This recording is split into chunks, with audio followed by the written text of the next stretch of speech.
I was slicing into a piece of roast chicken when my sister-in-law suddenly stood up and said she was pregnant with my child.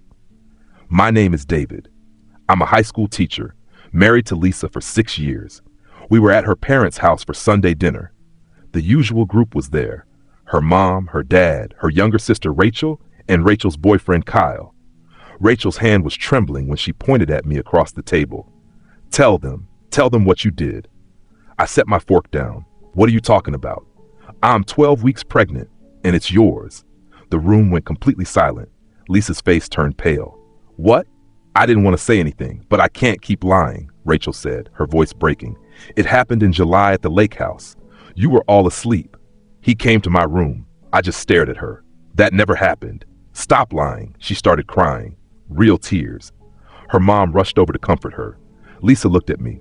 "David, tell me she's lying." "She is lying. I never touched her." Rachel cried even harder. "He's been texting me for months, telling me to stay quiet, threatening me. I don't even have your number." Lisa's dad stood up. A big man. He looked at me like I was something worthless. "Get out of my house." "Lisa, you know me. You know I wouldn't." She wouldn't even look at me. "Get out."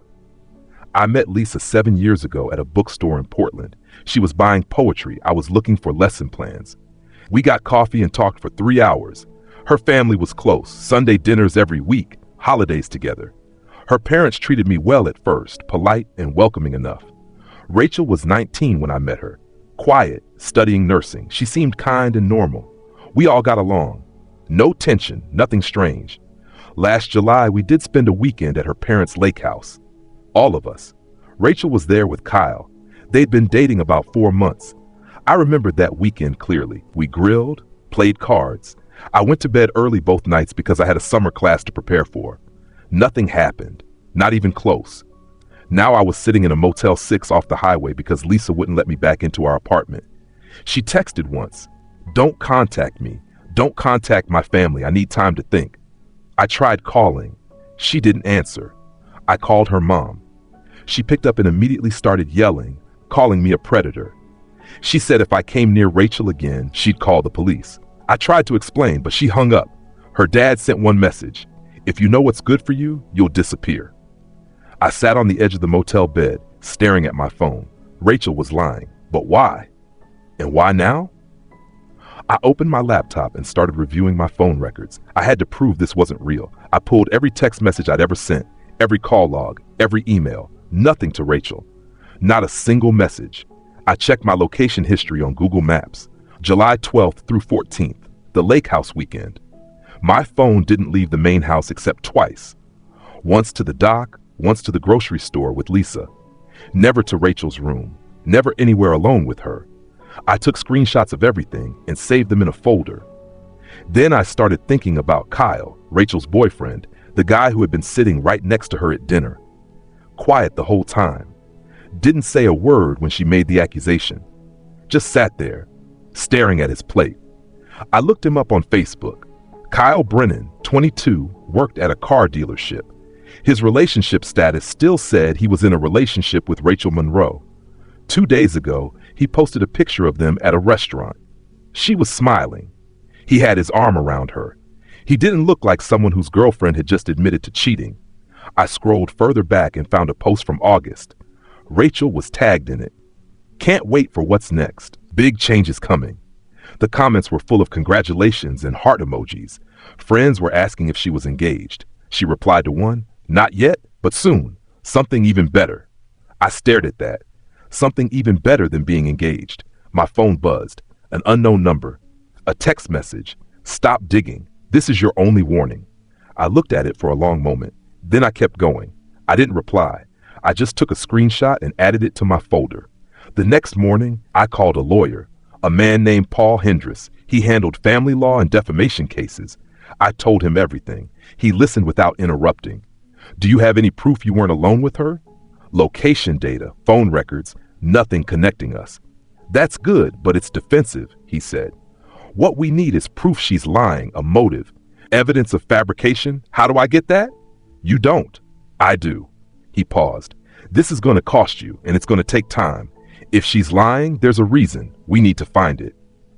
I hired him that same day. A week passed. No message from Lisa. Her family blocked me everywhere. Then Paul called. I found something. Rachel filed for state assistance 2 weeks before the dinner. Medical coverage for pregnancy. She listed the father as unknown. Unknown? Not me? Not you. Which means she wasn't planning to name you at first. Something changed. What changed? That's what we need to figure out. But there's more.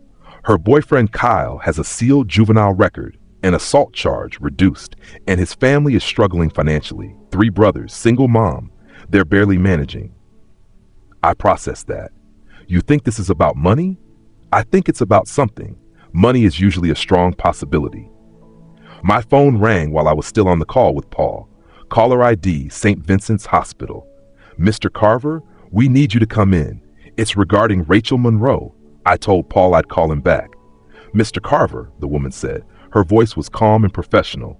This is Susan Park from St. Vincent's Hospital. We need you to come in as soon as possible. What's going on?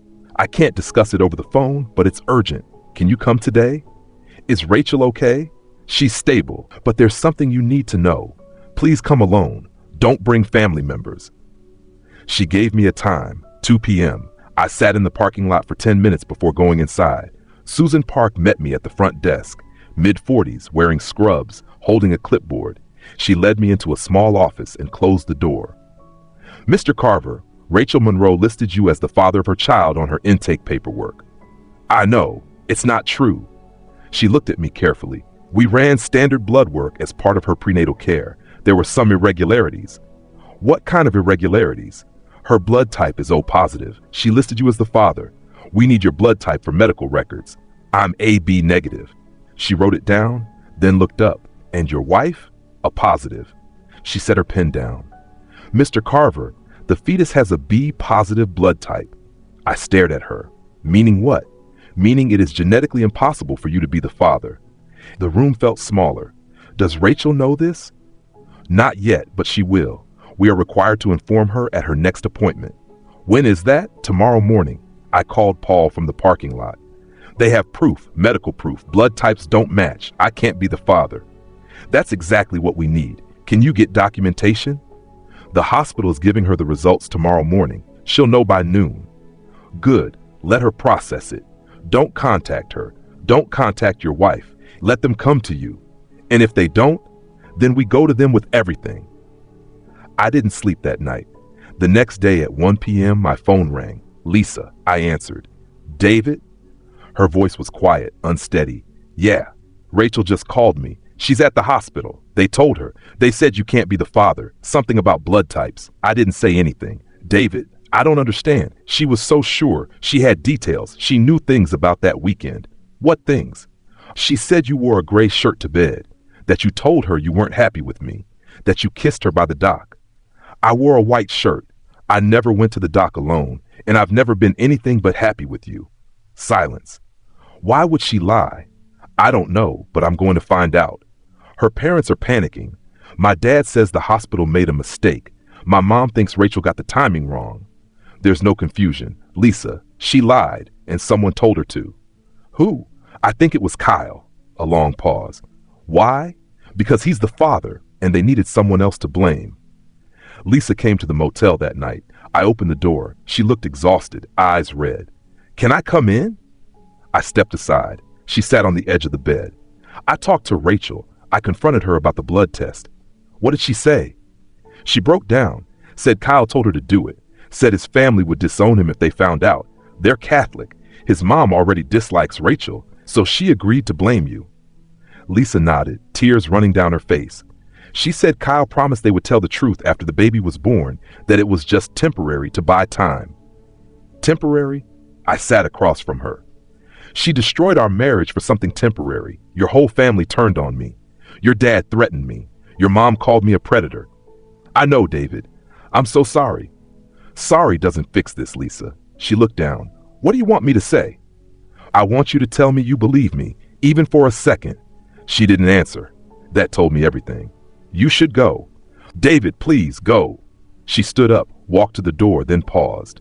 Rachel is telling my parents the truth tomorrow. Kyle's family too. She's ending this. Good for her. What are you going to do?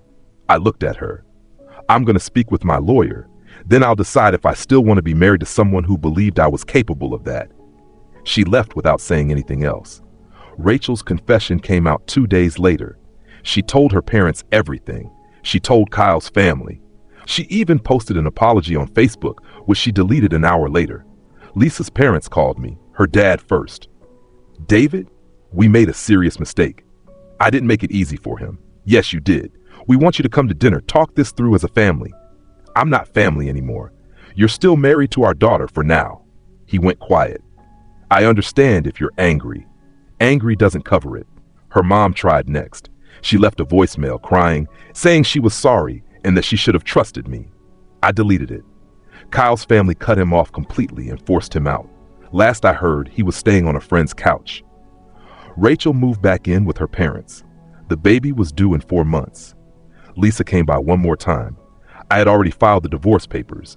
She looked shocked. "What? You heard me, David. I said I was sorry. I made a mistake. We can fix this." "You didn't make a mistake, Lisa. You made a choice. When it mattered most, you believed her instead of me. I was scared and confused. She's my sister, and I'm your husband, or I was." She started crying. "Please don't do this." I handed her the papers. "Sign them." She did, right there, hands shaking. I watched her walk away for the last time. Paul called a week later. "It's done. The divorce is final." "Good. You okay?" I looked out the window of my new apartment.